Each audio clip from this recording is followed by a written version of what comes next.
আমরা অনেকেই আছি যে আমরা একটা গরুর খামার করতে চাই, কিন্তু জানি না আসলে গরুর খামার থেকে কি পরিমাণ লাভ হতে পারে। সঠিক পরিকল্পনা এবং কঠোর পরিশ্রম করলে 10টা গরুর খামার থেকে কিন্তু আপনি হিউজ টাকা ইনকাম করতে পারবেন। আপনি গরুর খামার সম্বন্ধে যুব উন্নয়নে একটা কোর্স নেন, সেখানে প্রশিক্ষণ নেন, এবং আপনার যদি খুবই শখ থাকে আপনি অন্য খামার ভিজিট করুন ভাই। আপনি অন্তত ভাই 20 থেকে 30টা খামার ভিজিট করুন, 20 থেকে 30টা গরুর খামারগুলো আপনি ভিজিট করেন, তাহলে আপনার একটু হলেও আইডিয়া আসবে যে এই খামারে কি পরিমাণ পরিশ্রম করতে হয়।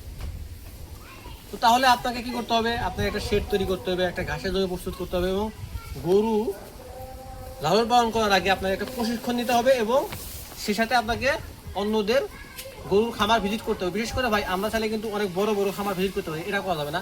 আপনি প্রান্তিক পর্যায়ে খামারিগুলো আছে তারা 10টা 5টা বা 2-3টা গরু লালন পালন করে তাদের খামারটা পরিদর্শন করেন এবং দেখেন তারা কি পরিমাণ পরিশ্রম করে। কারণ যারা বড় বড় খামারি আছে তারা কিন্তু নিজে পরিশ্রম করে না, তাদের সবকিছু প্রায় কাজের লোক দিয়ে করানো হয়। আসসালামু আলাইকুম খামারি ভাইরা, আশা করি সবাই ভালো আছেন। নানা ভাই একটা পক্ষ থেকে আপনাদের প্রতি রইল আন্তরিক ভালোবাসা শুভেচ্ছা। ইউটিউব থেকে হোক বা শখের বসে হোক, যে কোনো কারণে হোক না কেন, আমরা যখন মনে মনে স্থির করি আমরা খামার করবো, তখন কিন্তু আমরা হুটহাট করে বাসা থেকে কিন্তু 7-8-10 লক্ষ টাকা নিয়ে কিন্তু সর্বপ্রথম হাটে চলে যায় গরু কেনার জন্য। আর এইটাই হচ্ছে নতুন খামারের সবচেয়ে বড় ভুল। যে কোনো খামারি যদি হুটহাট করে টাকা পয়সা হাটে চলে যায় গরু খামার করার জন্য, আমি আপনাদের একটা কথা বলে রাখি, সেই খামারি লসের সম্মুখীন হবেই। একজন বুদ্ধিমান খামারি হিসাবে আপনাকে প্রথমে প্ল্যান করতে হবে, পরিকল্পনা করতে হবে, তারপরে গিয়ে গরুর হাটে গিয়ে আপনাকে গরু কিনতে হবে। হ্যাঁ অবশ্যই, যেহেতু গরু খামার করবেন, গরুটা অনেক মেজর সেক্টর, কিন্তু এইখানে আপনাকে সফল হতে হলে গরু বাদ দিয়েও কিছু আরো আনুষঙ্গিক কাজ আছে যেগুলো আপনাকে করতে হবে। ধরুন আপনার কাছে পর্যাপ্ত পরিমাণ টাকা আছে, আপনি খামার করতে যাচ্ছেন, তাহলে সর্বপ্রথম আপনাকে যেটা করতে হবে সেটা হচ্ছে গরুর একটা সুন্দর একটা শেড তৈরি করতে হবে। এই আধুনিক সময় এসে মানে আদিম যুগের মতো কিন্তু গরুর শেড বা ঘর তুলে কিন্তু হবে না। অবশ্যই আপনাকে সেখানে আধুনিকতার ছোঁয়া থাকতে হবে, এবং এই আধুনিকতার ছোঁয়া আমার এখানে কিন্তু খুব একটা নাই, কারণ আমার পর্যাপ্ত পরিমাণ মূলধন বা পুঁজি নাই। তো যাদের কাছে পর্যাপ্ত পরিমাণ মূলধন আছে তারা একটা কাজ করতে পারেন, আপনারা শেডটাকে এমন ভাবে তৈরি করবেন এবং সেখানে ড্রেন সিস্টেমটাকে এমন ভাবে রাখবেন যাতে করে কি আসে, এবং শেডের যে ড্রেন সিস্টেমটা থাকবে সেটা করতে হবে কি, আপনাকে সেটা একদম আপনার যে একটা জমি থাকবে ঘাসের জমি, সেই ঘাসের জমিতে ওই ড্রেনের যে পানিটা থাকবে বা যে ময়লাটা থাকবে সেটা যাতে আপনার সরাসরি আপনার ঘাসের জমিতে গিয়ে পড়ে, সেই ব্যবস্থা করতে হবে। সর্বপ্রথম খামার করার আগে আপনাকে গরুর শেড তৈরি করতে হবে, দ্বিতীয়ত আপনাকে ঘাসের জমি প্রস্তুত করতে হবে।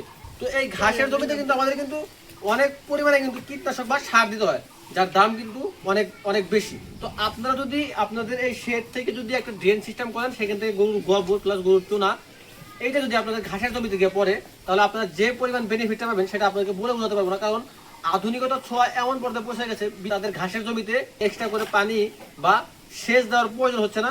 দ্বিতীয়ত তাদের কিন্তু সারও দেওয়া লাগতেছে না, কারণ এই যে আপনার গোয়ালের যে আপনি যখন গরুকে যখন গোসল করাইতেছেন, তখন সমস্ত পানি কিন্তু আপনার ঘাস খেতে চলে যাচ্ছে, তারপরে গরু গোবর চুনা ঘাস খেতে যেয়ে কিন্তু সারের কাজ করতেছে। তো আপনারা মূলত এইরকম একটা নকশা মোতাবেক, এরকম একটা ম্যানুফ্যাকচার মোতাবেক আপনারা প্রথমত গরুর শেড এবং ঘাসের জমিটা তৈরি করুন, এবং গরু কেনার আগে আপনাকে ঘাসের জমি প্রস্তুত করতে হবে, এবং সেই ঘাসটা যাতে গরুকে খাওয়ানোর জন্য উপযুক্ত হয় সেই বিষয়ে লক্ষ্য রাখতে হবে। আপনার ঘাসের জমি প্রস্তুত, আপনার শেড প্রস্তুত, এখন আপনি হাটে যাবেন, আপনি কোন ধরনের গরু বাছাই করবেন। আপনি যদি দুধের খামার করতে চান তাহলে সেটা হবে আপনার কাছে বোনাস পয়েন্ট, কারণ আপনি দুধের খামার করে সেখান থেকে দুধও বিক্রি করতে পারবেন, দিন শেষে একটা বাছুরও পাবেন, কিন্তু এটা একটু রিস্কি হয়ে যায়। আদারওয়াইজ আপনি তাহলে কিন্তু গরু মোটা তাজা গ্রহণ করতে পারেন, প্লাস বাছুর গরু লালন পালন করতে পারেন। তো এই বিষয়ে আমার অনেক ভিডিও আছে, সেই বিষয়ে এখন আমি যাবো না। এখন হাটে গেলে আপনাকে যে জিনিসটা মাথায় রাখতে হবে, প্রথমত দালালের চক্করে পড়া যাবে না। দালালের চক্করে পড়লে আপনি খামার করে সারা জীবনে লাভ করতে পারবেন না, বরঞ্চ যে টাকাতে গরু কিনবেন 5-6 মাস পালন করার পরে ওই গরু কিন্তু ওই টাকায় কিন্তু বিক্রি করতে পারবেন না। তাহলে আপনাকে দালালের চক্করে পড়া, তাহলে আপনি গরু কিনবেন কিভাবে? আপনি যদি গরু কিনতে এক্সপার্ট হন বা আপনার পরিচিত কেউ যদি গরু কিনতে এক্সপার্ট হয়, তাহলে তাকে সাথে নিয়ে যে ভালো মানের ভালো জাতের গরু কিনবেন, এবং গরু কেনার সময় অবশ্যই লক্ষ্য রাখবেন যে গরুটা সুস্থ কিনা, এবং কখনোই অসুস্থ গরু কিনবেন না। আপনি কখনোই এই মেন্টালিটি মাথায় রাখবেন না যে একটা অসুস্থ গরু কিনে এনে 3 মাস পরে গরুটাকে সুস্থ করে আপনি ওইটাকে অনেক বেশি দামে বিক্রি করবেন এবং অনেক টাকা লাভ করবেন। এটা কিন্তু ভাই কখনো করা যাবে না, বিশেষ করে যে সকল গরু ঝিলে না দেয় বা পায়খানা করে, এই ধরনের গরু কিন্তু ভাই মোটেও কেনা যাবে না। আপনি যে কোনো ধরনের গরু কিনেন, বিশেষ করে পাতলা পায়খানা করে এই ধরনের গরু ভাই কিনেন না।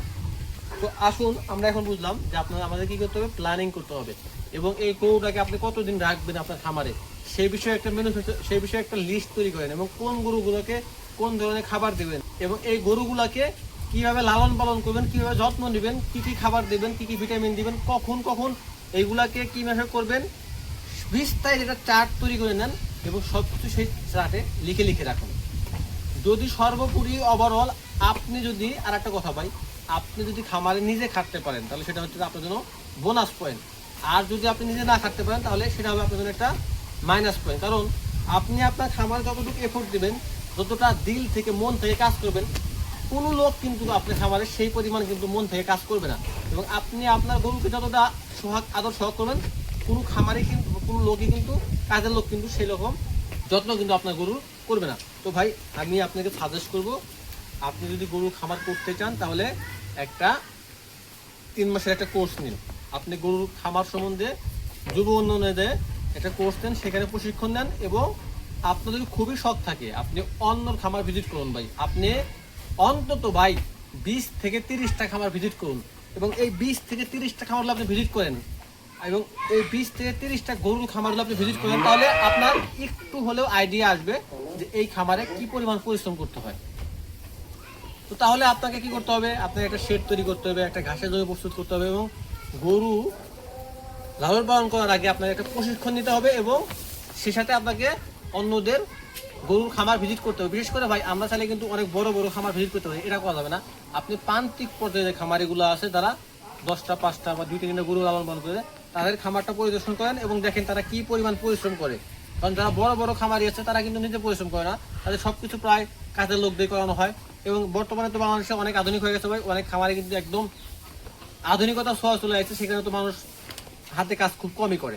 তো আপনি কি করবেন, প্রান্তিক পর্যায়ে যাবেন এবং প্রান্তিক পর্যায়ে গিয়ে দেখবেন যে মানুষ কি পরিমাণ খামারে পরিশ্রম করতেছে। ভাই আমি মূলত যে কথাগুলো বলি সেগুলো হচ্ছে আমার ব্যক্তিগত অভিজ্ঞতা থেকে এবং এই খামারে আমি কি পরিমাণ পরিশ্রম করি সেটা হয়তো আমি আপনাদেরকে দেখাতে পারি না বা বলেও বোঝাতে পারবো না, বাট আমি অবশ্যই কিন্তু ভাই এখানে অনেক পরিশ্রম করি। জানি না দিন শেষে সফল হতে পারবো কিনা, তবে আল্লাহর রহমতে ইনশাআল্লাহ আমার মনের ইচ্ছা আছে যে এখান থেকে একটু ভালো কিছু করার এবং আপনাদের দোয়া ভালোবাসায় কিন্তু আমার ইউটিউব চ্যানেলটা কিন্তু দিন দিন কিন্তু গ্রো করতেছে। তো আশা করি সবাই ভিডিওটা একটা লাইক করবেন এবং অবশ্যই আপনার গুরুত্বপূর্ণ মতামত জানাবেন। আপনি কোন ধরনের গরু দেখে খামার শুরু করতে যাচ্ছেন এবং কত টাকা আপনার মুনাফা সেটা কিন্তু অবশ্যই কমেন্ট করে জানাবেন এবং কে কোথা থেকে দেখছেন সেটা কিন্তু কমেন্ট করে জানাবেন। আসসালামু আলাইকুম রহমতুল্লাহ।